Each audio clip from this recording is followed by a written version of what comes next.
Assalamualaikum warahmatullahi wabarakatuh. Pemirsa Lensa TV, selamat pagi. Saya Fatia kembali menyapa Anda dalam program Lensa Badua.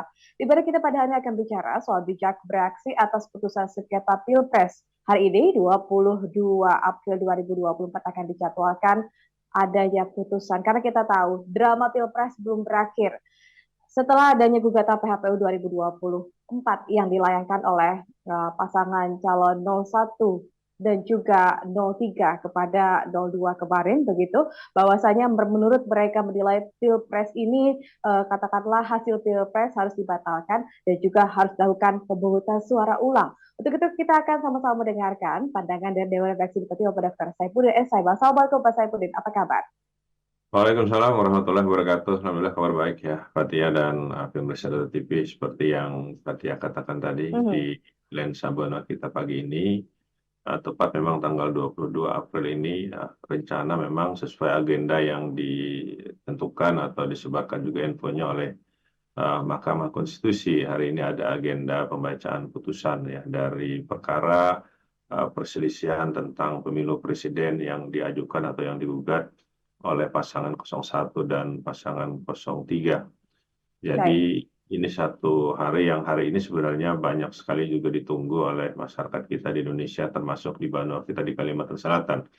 Dan yang menarik perhatian memang agak berbeda dengan beberapa sengketa yang terkait dengan pemilihan umum, terkait dengan Pilpres Mhm. juga. Karena memang kalau kita melihat dari pemilu-pemilu sebelumnya pun ada persengketaan di Mahkamah Konstitusi terhadap hasil pemilu itu, termasuk pemilu presiden ini. Dan itu berjalan seperti yang sudah pernah kita saksikan bersama, Fatia. Tetapi kali ini memang sedikit dalam tanda petik ya, ada kehebohan-kehebohan sendiri dalam masyarakat kita memberikan reaksi terhadap proses peradilan yang dilakukan oleh Mahkamah Konstitusi. Dan apa yang dipertontonkan sebenarnya ke kita, ke masyarakat Indonesia, ke warga negara, termasuk kita di Banua adalah satu proses yang memang agak kontroversi ya, dalam tanda petik Fatia, dari proses awal gugatan itu diajukan dan beberapa saksi yang sudah disidangkan dan itu bisa diakses oleh kita semua, sehingga ada juga usaha-usaha yang kita lihat juga dari masyarakat melakukan demonstrasi sejak hari Sabtu kemarin. Mhm. Ada juga gerakan-gerakan ke DPR, yang DPR RI kemarin juga yang menolak hasil pemilihan umum, sampai juga ada yang kita sebut dengan sahabat pengadilan dalam bahasa Indonesia yang masuk kemudian melakukan usaha-usaha untuk dalam tanda petik yang menyampaikan suaranya terhadap pemilu presiden tahun 2024 ini. Sehingga ini menjadi menarik dan hari ini menjadi momentum kalau nanti dibacakan oleh Mahkamah Konstitusi kita apa yang sudah diputuskan. Nah, oleh karena itu sebenarnya posisi kita di redaksi mencoba memotret ini kali ini di lensa Banua kita agar kita memahami apa yang terjadi menjadi satu proses hukum di Mahkamah Konstitusi dan apa yang kemudian nanti kalau diputuskan oleh Mahkamah Konstitusi. Karena dari permusyawaratan hakim yang berjumlah 8 orang yang dilakukan ya, itu juga secara tertutup dan mereka juga menjaga rahasia, tidak ada bocoran terhadap putusan itu dan kita menunggu apa yang diputuskan nanti oleh Mahkamah Konstitusi justru pada hari ini. Jadi ini satu momentum yang istilah kita bisa saja juga ada mengandung makna ketegangan bagi mereka yang menunggu hasilnya Mhm. ya. Tentu yang paling berkepentingan sebenarnya adalah 01 dan 03 dan termasuk juga 002 apa istilah kita ya, yang terikut di dalam konteks perkara ini karena yang digugat sebenarnya adalah Komisi Pemilihan Umum, Pak Baik. ya.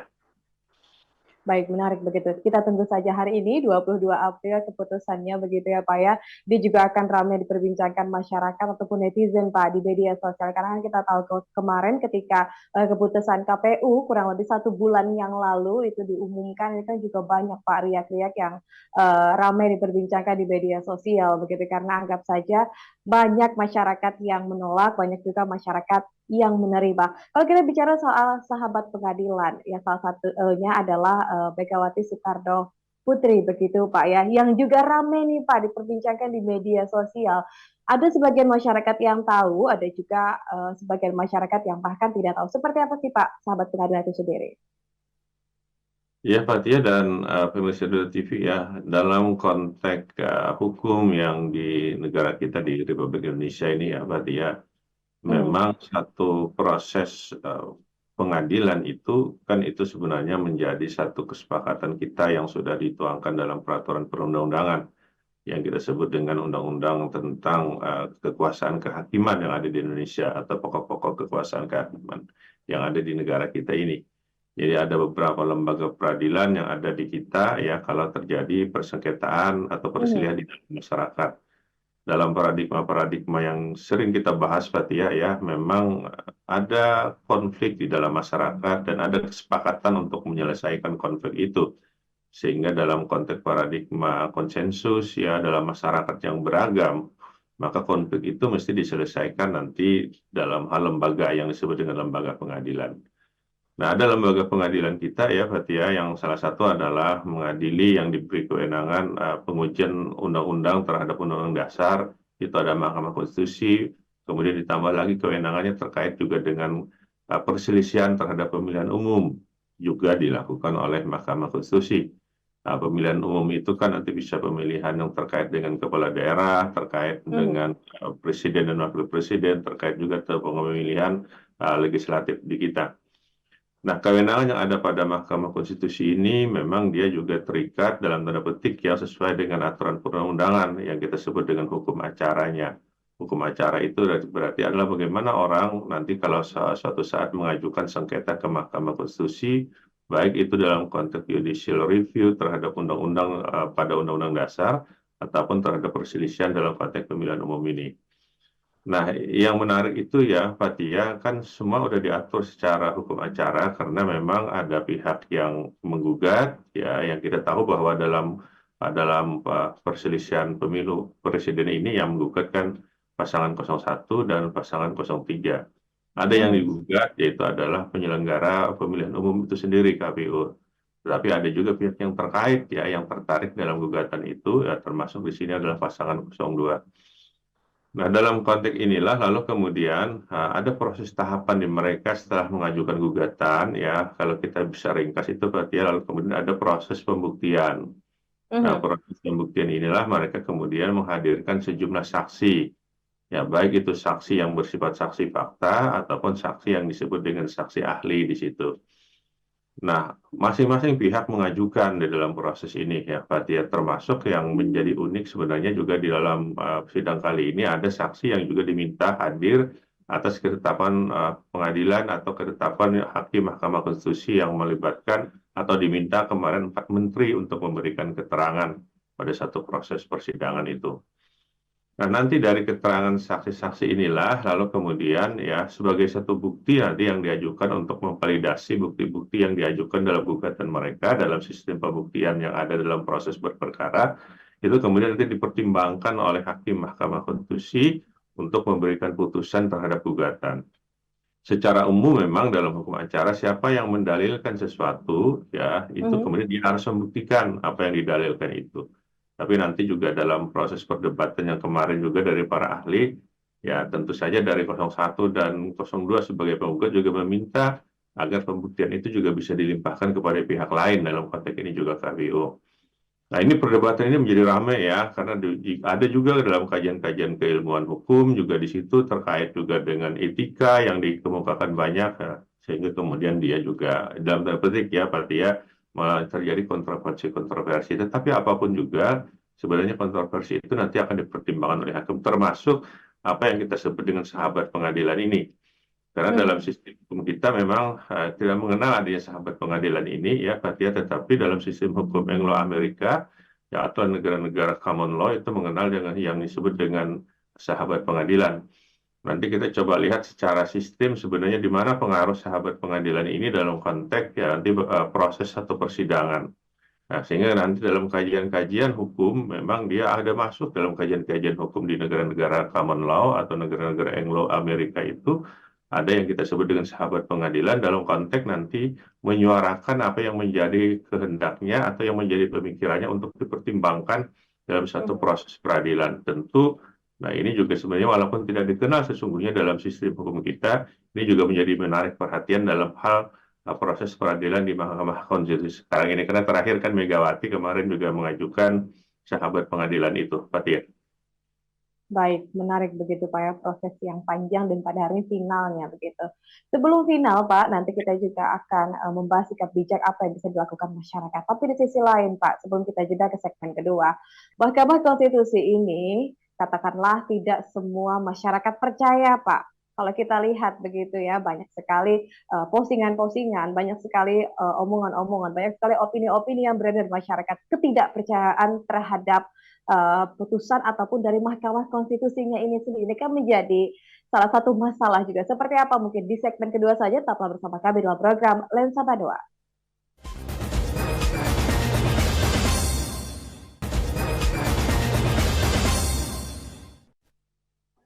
Ya pemirsa, kami kembali untuk Anda di Lensa Baru masih dengan tema yang sama, yakni bijak bereaksi atas putusan sengketa Pilpres yang mana pada hari ini juga akan diumumkan. Kita akan sama-sama menyaksikan seperti apa putusannya.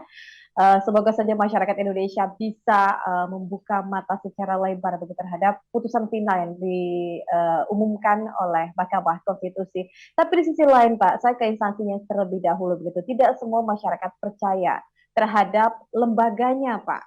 Apalagi putusannya. Seperti apa dari redaksi melihatnya?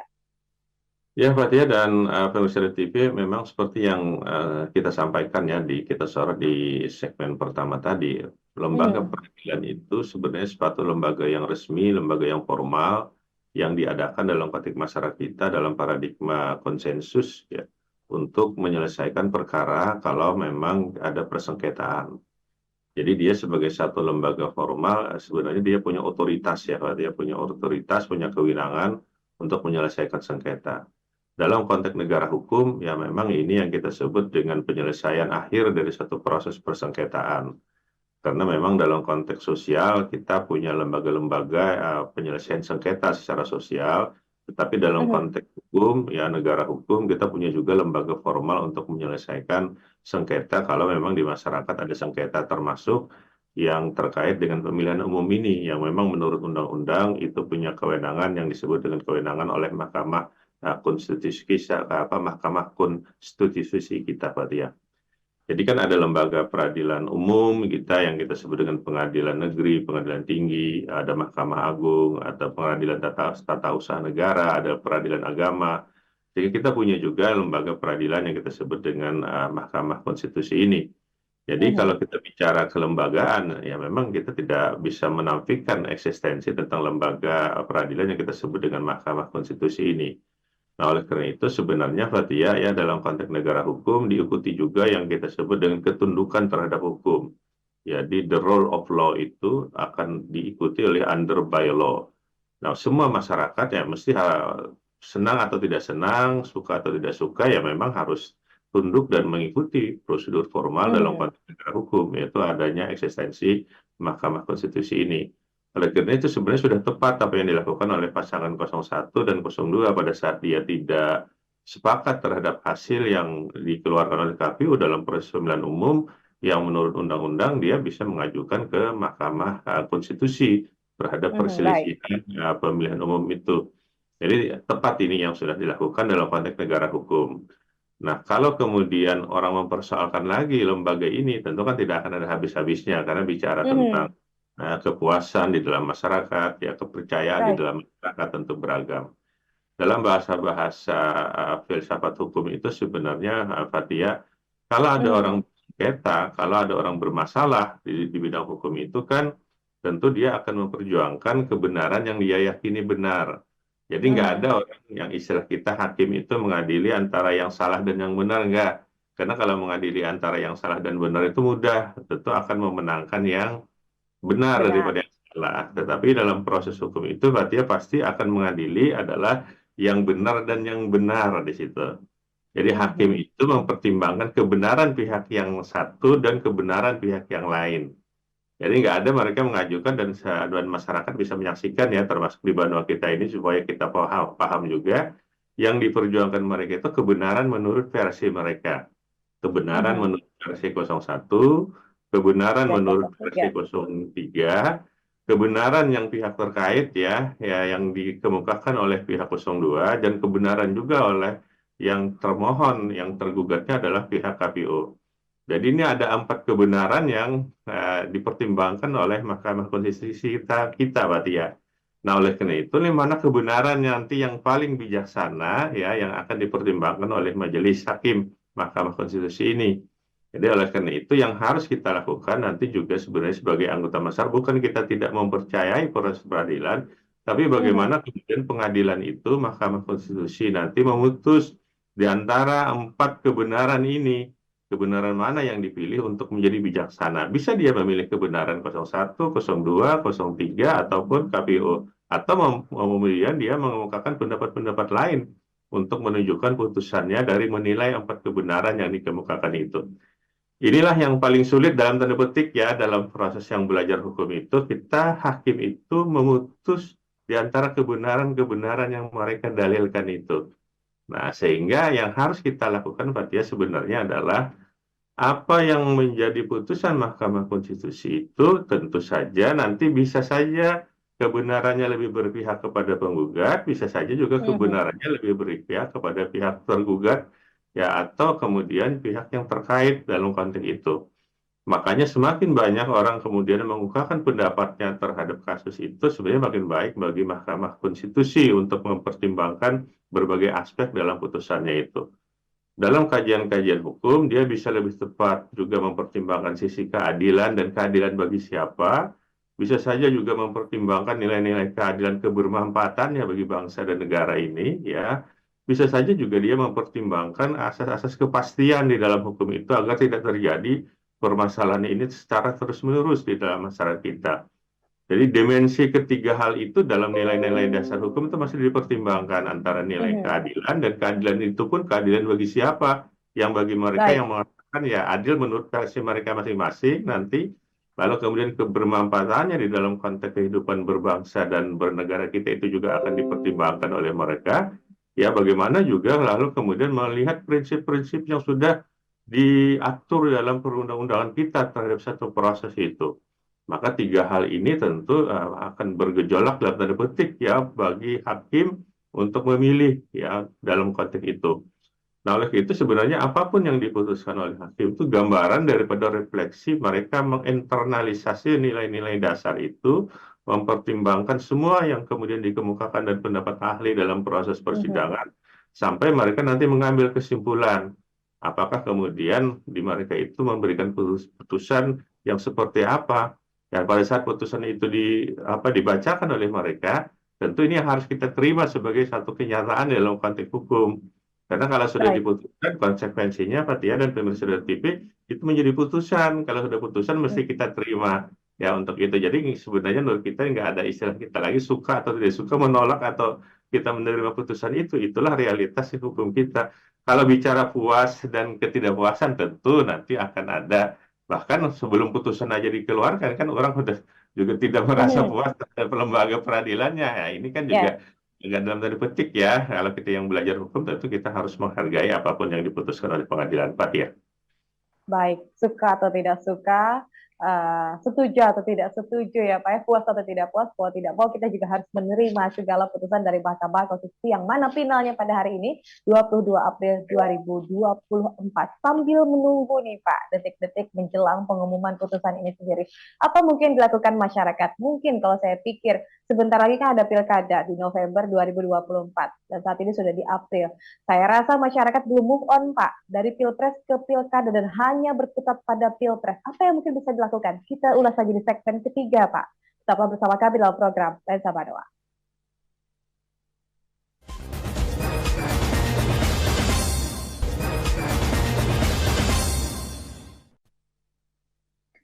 Ya, pemirsa, kami kembali untuk Anda di segmen ketiga masih dengan tema yang sama, yakni bijak bereaksi atas putusan sengketa Pilpres hari ini 22 April 2024 sambil menunggu nih.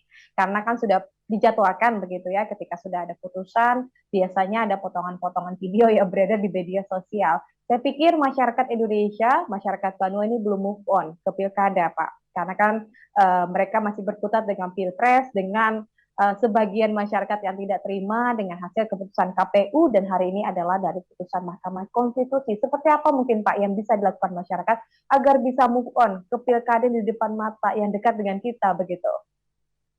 Ya, Fathia dan pemirsa TV dalam pandangan hukum tentu ya berharap bahwa pada saat nanti diputuskan oleh Mahkamah Konstitusi, ya apapun Hmm. hasilnya kita juga belum tahu dan kita tunggu bersama, maka pihak-pihak yang ya istilah kita, pihak-pihak kita semua tentu ini menganggap sudah satu putusan terakhir.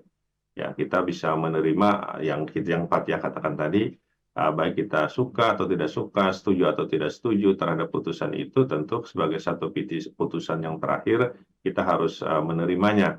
Karena inilah sebagian babak akhir dari satu proses persengketaan pada saat pemilihan presiden dan wakil presiden yang kita selenggarakan di pemilu serentak di tahun 2024 ini. Jadi tidak ada Hmm. lagi upaya banding, tidak ada lagi upaya keberatan terhadap putusan itu, karena ini adalah putusan yang final. Tentu nanti kita lihat dulu substansi dari putusannya ya, Fatia. Putusan itu Baik. bisa saja mengabulkan sebagian, bisa saja juga menolak ya terhadap gugatan itu. Hmm. Nanti juga ada beberapa tempat bisa saja juga diperintahkan untuk melaksanakan pemungutan suara ulang umpamanya ya. Kalau Hmm. itu memang dinilai perlu oleh Mahkamah Konstitusi. Jadi kita tunggu aja nanti apa yang menjadi putusan Mahkamah Konstitusi itu. Dan mari kita sama-sama sebenarnya menghormati apa yang diputuskan itu, Fatia. Dalam konteks hukum memang seperti yang saya katakan tadi, Fatia, ya masyarakat kita harus juga dalam tanda petik menyiapkan diri kita untuk menerima putusan itu. Nah, apa yang diputuskan oleh hukum dan sebagaimana juga karakter putusan pengadilan itu, Pak ya pasti tidak bisa memuaskan semua pihak ya. Dan Baik. itu bukan saja putusan Mahkamah Konstitusi, putusan pengadilan umum pun, pengadilan agama, pengadilan tata usaha negara, itu pasti orang ada yang puas dan tidak puas. Karena yang namanya putusan ya kan orang ada yang merasa itu sudah memenuhi harapannya dan juga tidak memenuhi harapannya.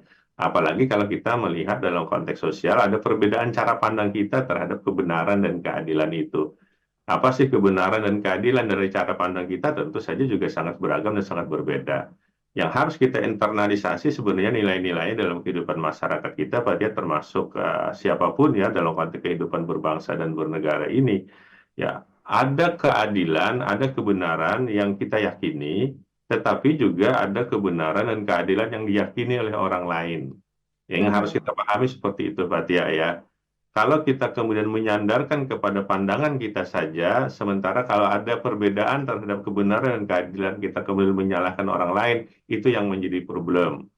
Jadi yang harus kita tanamkan sebagai anggota masyarakat kita adalah Fatia dulu untuk menyikapi satu putusan hukum, termasuk putusan pengadilan, termasuk putusan yang akan dikeluarkan hari ini oleh Mahkamah Konstitusi. Nah, kita harus memberikan ruang dalam diri kita, ada kebenaran keadilan versi orang lain di situ. Ada kebenaran keadilan versi hakim di situ. Ada Hmm. kebenaran keadilan versi kita. Jadi pada saat itu berbeda dengan versi kita, kita harus menghormati kebenaran keadaan versi orang lain.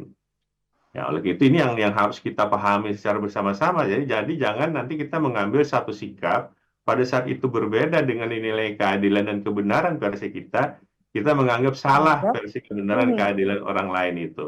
Mesti kita mengatakan ya itulah versi kebenaran keadilan menurut orang lain. Itulah versi kebenaran keadilan menurut versinya Mahkamah Konstitusi.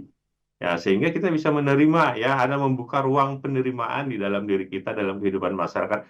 Persis seperti kehidupan-kehidupan yang lain juga, Pak ya. Pada saat menilai sesuatu, ada dengan cara pandang kita, ada dengan cara pandang orang lain. Nggak mungkin Hmm. kita menyamakan semua cara pandang itu hanya sesuai dengan keinginan kita. Bahkan kita tadi di keluarga kita sekalipun juga katakanlah menilai satu kebenaran dan keadilan itu juga sangat beragam dan berbeda. Apalagi dalam lingkup bangsa yang begitu beragam, yang begitu banyak, yang begitu struktur sosial kita sangat beragam. Harus kita sadari ya, Fatia, bahwa memang menilai kebenaran keadilan itu beragam dan berbeda. Jadi intinya itu sebenarnya kalau kita posisi di anggota masyarakat kita ya, khususnya di Banua kita di Kalimantan Selatan ini, ya buka Hmm. ruang dalam diri kita ya untuk menerima kenyataan adanya perbedaan tentang kebenaran keadilan dalam konteks hukum. Sehingga kalau putusan itu kemudian nanti tidak sesuai dengan kebenaran keadilan kita bisa memberi ruang menghargai di situ ya, tidak memberikan reaksi yang sifatnya nanti justru itu adalah kontraproduktif di dalam kehidupan masyarakat kita. Satu hal saja ya, Fatia sekali lagi, ini adalah bagian dari proses demokrasi yang ada di negara kita. apakah demokrasi itu kita nilai masih masih cedera, masih Mhm. cacat, dan sebagaimana apapun, ya itulah menjadi realitas yang harus kita perbaiki ke depannya dalam konteks berbangsa dan bernegara kita. Artinya gini, kalau kita kemudian merasa bagian dari konteks bangsa ini, pada yang kita lakukan adalah ikut memperbaikinya, bukan ikut merusaknya ya dalam konteks Baik. tatanan. Kalau itu yang harus kita lakukan apa nanti ke depannya untuk itu sesuai dengan proporsi kita masing-masing. Dalam pandangan-pandangan kita di redaksi ya, bagi mereka-mereka yang selama ini tidak puas terhadap demokrasi, Mhm. ya mari perbaiki demokrasi itu ke depannya. Tapi jangan dihancurkan lah istilah kita wadahnya negara kita Republik Indonesia ini dengan cara-cara arogan kita meyakini kebenaran menurut kita dan kita pun nanti berjuang dengan cara-cara yang justru tidak demokratis. Nah, ini yang Mhm. istilahnya jangan atas nama demokrasi kita berjuang justru dengan cara-cara yang anti demokrasi itu sendiri.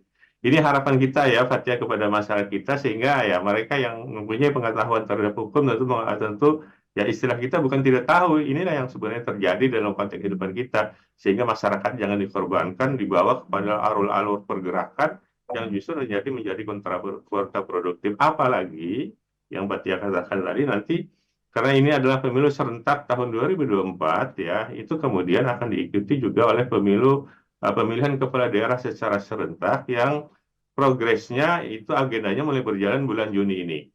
Oleh karena itu nanti kalau ini tidak selesai-selesai, kita tidak akan maupun lagi juga untuk proses pemilihan kepala daerah. Yang harus kita perhatikan nanti ya Fatia dan pemirsa Duta TV akan berulang lagi. Ya sekali lagi Mhm. ini demokrasi harus membuka kesadaran kita bahwa kita ingin memilih pemimpin yang terbaik. Ya bukan pemilihan versi kita saja terbaik bagi orang yang lain kan belum tentu terbaik juga menurut Baik. kita. Nah, oleh itu Mhm. harus ada gongnya kesudahannya. Pada saat kemudian diputuskan dan dipilih dan ditetapkan, inilah pemimpin yang membahasa spiritual itu kan kadang-kadang kita harus yakini ini ya yang ditakdirkan untuk bangsa kita.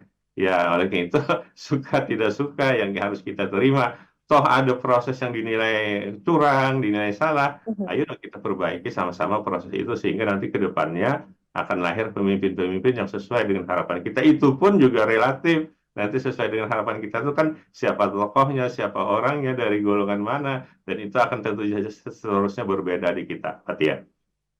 Baik, memang adil menurut kita, benar menurut kita belum tentu benar dan adil menurut orang lain begitu. Jadi apapun keputusan MK hari ini harus legowo ya Pak ya, harus bisa menerima sebagai bentuk menghargai kita kepada keputusan bersama ini. Kita akan kembali sejenak Pak di segmen keempat, segmen terakhir nih.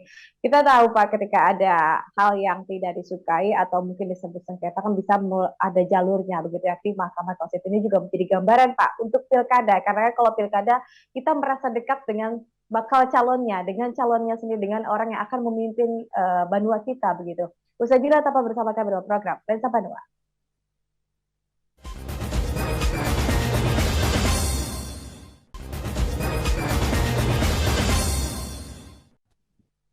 Baik, bijak bereaksi atas putusan sengketa Pilpres. Begitu baru kita ulas di segmen pertama, segmen kedua, dan segmen ketiga masih menunggu begitu. Tadi seperti yang saya sounding di segmen tiga akhir tadi Pak, ini sebagai gambaran begitu untuk masyarakat ketika merasa ada hal yang katakanlah kecurangan nanti saat pelaksanaan pilkada, ada wadahnya Pak. Tapi kan biasanya masyarakat tidak memilih jalur itu, tidak memilih wadah itu, malah memilih ribut Pak di dunia katakan di dunia maya dan juga di dunia nyata. Seperti apa Pak melihat gambaran pilkada nanti kalau kita kaitkan juga dengan sengketa di Mahkamah Konstitusi untuk Pilpres? Ya, Fatia dan pemirsa TV ya, memang kita harus menyadari ya kondisi objektif yang ada di dalam masyarakat kita. Kita juga tidak dalam posisi menyalahkan apa yang terjadi dalam masyarakat kita. Tapi Mhm. satu proses dalam kita sebut dengan pendewasaan berdemokrasi ya, berarti ya itu juga satu proses yang belum selesai dalam konteks kehidupan masyarakat kita ya. Dan demokrasi juga mencari bentuk dan beberapa sistem sudah dicoba di negara kita, ada kekuatannya, ada kelemahannya. Termasuk ya pilihan-pilihan kita yang sekarang ini, kita juga tidak menutup mata dari kelemahan-kelemahan adanya demokrasi pemilihan langsung ini. Karena justru dengan demokrasi, dengan konteks pemilihan langsung ini kan dia melahirkan apa yang kita sebut dengan money politik, membanyak segala macam, Mhm. ya maraknya itu juga tidak bisa kita tutup mata terhadap hal-hal yang seperti itu. Nah, oleh karena itu juga yang menjadi pemikiran kita bersama ya, nah, secara sistem apakah kita akan tetap mempertahankan sistem yang ada ini kalau itu kemudian masyarakat ternyata juga dalam tanda petik ya juga diperdebatkan siap atau tidak siap ya untuk itu. Karena kalau kita kembali kepada sistem perwakilan yang dihendaki oleh konstitusi kita ya ke 1945, berarti UUD 45 yang menghendaki sistem perwakilan itu juga sebenarnya menjadi pilihan lagi kepada kita untuk kembali ke sana. Karena pada saat itu dilempar ke rakyat kita secara langsung, ini yang terjadi yang sekarang ini ya, Fatia, ya, yang terjadi di kita. Nah, oleh itu sebenarnya ya, Fatia, kalau kita belajar ya di dalam konteks proses pendewasaan masyarakat kita ini, Fatia, sekali lagi pada saat kita mengambil satu konsep ya, konsep pada kita mengatakan negara kita adalah negara hukum, maka dia menjadi panglima, menjadi tertinggi ya, yang harus kita anggap. Nah, walaupun orang ya nanti mempersoalkan lagi nih hukum yang mana gitu, yang nggak ada habis-habisnya kan di kita. Tapi pada saat kita mengambil konsep negara hukum, ya tentu harus diikuti ketundukan kita terhadap hukum. Jadi nggak bisa kita mengatakan kita sepakat ada lembaga penyelesaian sengketa seperti Mahkamah Konstitusi. Tapi kemudian kita tidak percaya kepada lembaganya, kan aneh kan? Padahal secara hukum ya harus kita percayai, suka yang Fatia katakan tadi, kita suka atau tidak suka, apalagi putusannya ya harus kita ikuti, harus kita percayai juga. Nah, toh kalau ada kecurangan segala macam, sekali lagi itu kan aspek lain yang mesti harus kita perbaiki. Nah, orang ini tidak ada cara lain sih sebenarnya menurut kita daripada satu proses, kita harus kembalikan kepada posisi-posisi awal. Demokrasi itu ya bagian dari mengembalikan kekuasaan kepada rakyat untuk memilih pemimpin yang terbaik menurut kita. Nah, yang namanya sudah memilih ini, Fatia, ya pilihan kan akan berbeda-beda. Dan oleh karena itu ya, harus disadari bahwa pada saat seseorang nanti terpilih, ya kita menghormati proses pemilihan itu. Jadi nggak bisa kita keluar aja dari bangsa ini mungkin tidak tunduk kepada pimpinannya kan nggak mungkin. Bahkan pemimpin yang terpilih pun juga akan statement bahwa dia adalah presiden untuk semua rakyat Indonesia, bukan untuk yang memilihnya saja. Dan itu sudah dibuktikan juga dari beberapa kali pemilihan umum yang terjadi di negara kita ini, termasuk pemilihan presiden dan wakil presiden di situ. Nah, ini kesadaran inilah, Mbak Tia. Jadi ini bukan sesuatu yang sifatnya harus diperjuangkan hidup mati. Enggak juga sih sebenarnya. Ini mencari pemimpin yang terbaik. Nanti kalau juga belum ada yang terbaik menurut kita, ya mudah-mudahan nanti ada pemimpin yang terbaik yang akan datang yang terbaik menurut kita. Jadi mulailah kita membuka diri ya, wawasan ke sana. Jangan dibawa kemana ke lain lagi. Karena sekarang kita melihat, Pak Tia, di tingkat elit kita juga ya, ini kadang-kadang main dengan bahasa-bahasa yang menurut kita sebenarnya kurang bagus ya, tidak beradab dengan bahasa-bahasa yang kasar, dengan bahasa-bahasa yang vulgar, ada yang anak haram konstitusi, ada yang perjinahan demokrasi, segala macam. Aduh, ini menurut kita sih sebenarnya kurang tepat dilakukan oleh elit-elit politik kita ya, Pak Tia, pada saat dia mengeluarkan statement itu. Yang kasihan kan masyarakat yang tidak memahami ya. Karena strategi politik itu kadang-kadang dilakukan oleh mereka secara vulgar ya. Dan itu menurut kita tidak mendidik ya, sebagian apalagi kalau kita mengukur dalam konteks keadaban masyarakat kita di benua kita. Ya boleh-boleh saja kita melakukan kritik, sekali lagi Pak, kita di media juga melakukan kritik dengan cara kita. Tapi bahasa yang kita gunakan masih dalam konteks bahasa-bahasa yang santun untuk itu. Karena menurut kita Pak, ini keadaban itu kan lebih tinggi daripada ilmu. Silakan ada banyak ilmunya dalam konteks kajian-kajian demokrasi yang ada di dunia ini, tapi ungkapkanlah itu juga dengan bahasa-bahasa yang santun sesuai dengan keadaban kita, sehingga masyarakat kita bisa lebih menerima berbagai macam kondisi nanti yang terjadi. Oleh karena itu nanti Pak Tia, kita yakin juga dalam putusan ini nanti masih keluar juga bahasa-bahasa yang kita katakan tadi ya. Nah, oleh karena itu mudah-mudahan aja lah, tidaklah kemudian bahasa itu dijadikan cermin kepada masyarakat kita secara keseluruhan. Banyak masih juga orang pintar, orang yang berilmu, yang tidak puas terhadap apa yang dilakukan oleh proses Mahkamah Konstitusi, tapi dia juga tetap memprotesnya dengan bahasa-bahasa keadaban dalam konteks bangsa kita. Dan oleh karena itu, maka ya menjadi tugas kita bersama sebenarnya juga untuk itu dan menyadarkan kepada masyarakat kita, jangan terpancing emosinya pada saat mendengar statement-statement yang kasar, statement-statement yang brutal dalam tanda petik ya. Kembalikan saja kepada esensinya. Saya justru melihat dalam fase kita, redaksi kita di Duta TV ini ya, Pak Tia, karena kita juga mengembangkan pendekatan keilmuan di samping juga melakukan pendekatan-pendekatan hikmah, maka kita harus meyakini betul juga seorang pemimpin yang terbaik itu juga lahir karena takdir yang maha kuasa dalam konteks kehidupan kita. Oleh itu bahkan kita mengingatkan kepada para pemirsa kita, jangan-jangan orang yang lahir sekarang juga yang didoakan oleh Anda semua juga terhadap pemilu presiden sebelumnya, atau didoakan juga oleh sebagian besar masyarakat kita. Ya untuk itu, walaupun kita tidak menutup mata, proses itu juga harus dilakukan secara fair dalam konteks itu. Ini yang harus menjadi istilahnya perhatian kita bersama, sehingga jangan sampai kita menolak seolah-olah ini menjadi jihad gitu ya, atau menjadi istilah kita harus kita tolak habis-habisan ya, sehingga justru akan mengganggu agenda-agenda politik kita sebelumnya seperti yang Pak Tia katakan, kita bersiap-siap menghadapi pemilihan kepala daerah ya, yang itu intensitasnya lebih kedekatannya dengan kita, dan kita akan menggunakan energi kita lagi untuk satu proses pemilihan itu, dan harus kembali kepada satu kesadaran kita dalam tanda petik sekedar memilih pemimpin yang di kita, dan kita anggap nanti mari bertarung gagasan, bertarung tokoh di situ, tapi apapun hasilnya juga akan kita bisa terima, dan kalaupun tidak menerima ada lembaganya. Sebenarnya Pak udah bagus ya secara kelembagaan. Ada Bawaslu yang kemudian yang mengawasinya, ada Gakumdu kalau pelanggaran hukumnya di sana ditemukan, ya ada proses peralihan tata usaha negara kalau tidak puas terhadap putusan yang dikeluarkan kepada calon-calon itu. Nah, ada Mahkamah Konstitusi, jadi banyak mana lembaganya sudah, walaupun kita merasa selalu tidak puas. Ya kalau puas dan tidak puas, sekali lagi juga itu sangat relatif kepada kita masing-masing. Tapi percayalah kepada satu hal, tidak ada satu orang pun yang ingin banuannya, bangsa dan negaranya ini rusak dalam konteks demokrasi. Tapi cara mungkin barangkali bisa yang nyerempet-nyerempet itu kita ingatkan dalam proses kehidupan kita. Ya mudah-mudahan ya Fatia dan pemirsa TV, kita tunggu putusan Mahkamah Konstitusi kita dengan satu kesadaran. Ada kebenaran yang diyakini juga oleh orang lain, di samping kebenaran yang kita yakini benar. Karena hakim Mahkamah Konstitusi itu bukan memutus benar dan salah, tetapi memutus dari yang benar dan yang benar. Kebenaran mana yang beliau pilih? Ada 8 hakim konstitusi nanti bermusyawarah. Ya, bisa saja ada perbedaan pendapat nanti di antara 8 hakim ini. Ya, ada dissenting opinion nanti yang biasa dia lakukan ya. Nah, sehingga proporsinya mudah-mudahan nanti juga akan menentukan selesainya proses pemilihan presiden ini. Karena ini jumlahnya 8 minus 1 hakim konstitusi yang tidak katakanlah yang memutuskan. Ya, kemungkinan itu bisa saja terjadi ya, Fatia. Tapi kita berharap nanti ini putusan yang sudah final dan kemudian tidak menimbulkan perdebatan lagi secara hukum, sehingga nanti ada permusyawaratan hakim yang dilakukan beberapa hari ini sudah menentukan putusan mana yang paling bijak di antara yang benar dan yang benar tadi, sehingga itu bisa kita terima menjadi satu kenyataan kehidupan dalam konteks berbangsa dan bernegara kita, Fatia.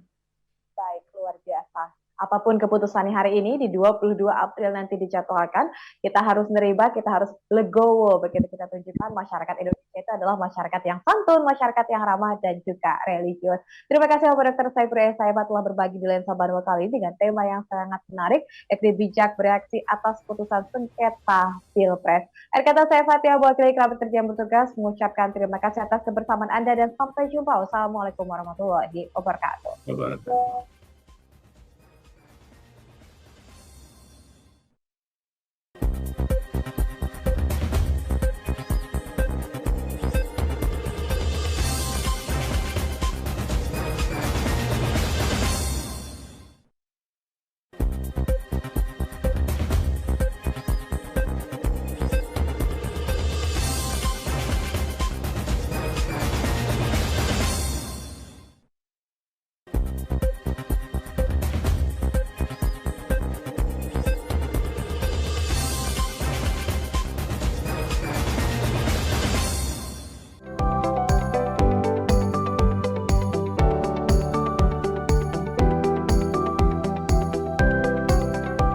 Duta TV, terpercaya dan inspiratif.